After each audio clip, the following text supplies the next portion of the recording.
নমস্কার, আমি মৌ। আপনারা দেখছেন জলপাইগুড়ি নিউজ, উত্তরের জনপ্রিয় নিউজ চ্যানেল। এবার দেখুন বিস্তারিত খবর।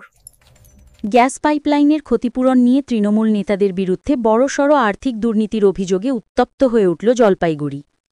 পাওয়ার অফ অ্যাটর্নি দেখিয়ে কৃষকদের লক্ষ লক্ষ টাকা বঞ্চিত করার অভিযোগ তুললেন বিজেপি নেতা ও আইনজীবী সৌজিত সিনহা।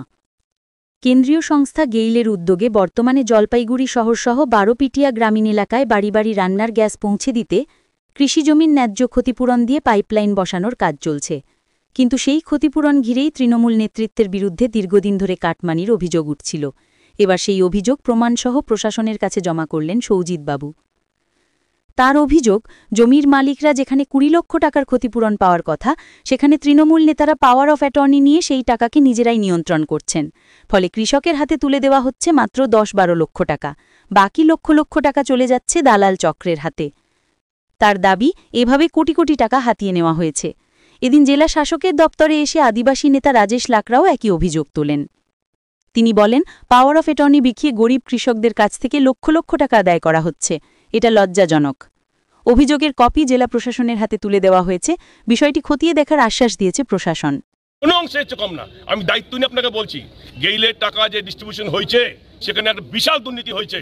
যেসব ভূমিহারাদের টাকা, কারো যদি ধরুন উদাহরণস্বরূপ বলি, কেউ 20 লাখ টাকা পাবে, সেই টাকা তার কাছে ডাইরেক্ট পৌঁছায়নি।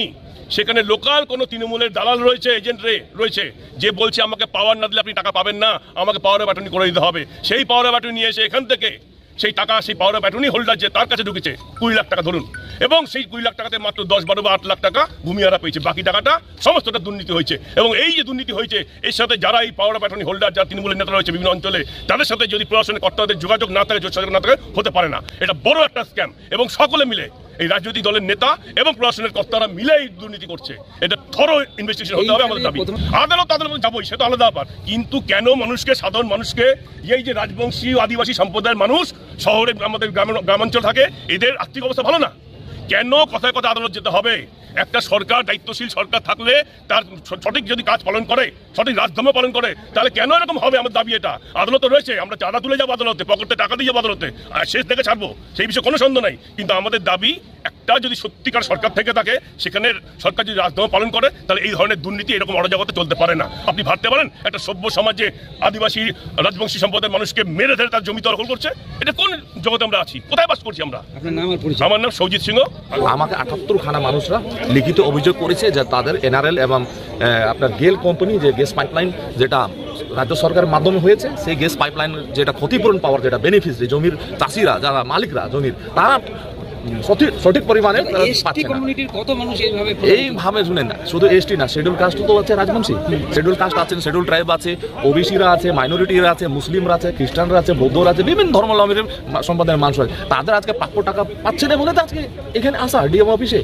এখানে যেটা এসওলো officer, special land acquisition officer, উনি কিভাবে সেটেলমেন্ট করলেন? নোটিশ গিয়েছে ওদের বাড়িতে, কিন্তু অথচ তাদেরকে কোনো কম্পেনসেশন, যারা মুআবজা দেওয়ার জন্য, তারা কোনো 1 পয়সা পায়নি। আর একটা কথা বলতে পারি, গেল সাথে চুক্তি হয়েছিল, এনআরএল কোম্পানি আসলো কোথায় থেকে? নতুন এনআরএল কোম্পানি কি কারণে ঢুকিয়ে দিল এখানে?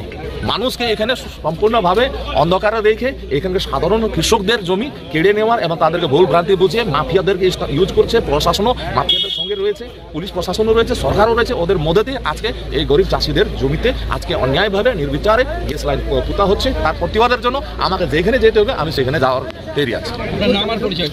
আমার তো সবাই জানেন, আমি রাজেশ লাকড়া হচ্ছে সোশ্যাল ওয়ার্কার, ডাকনাম সবাই, আপনারা সবাই জনগণ জানে টাইগার দা বলে।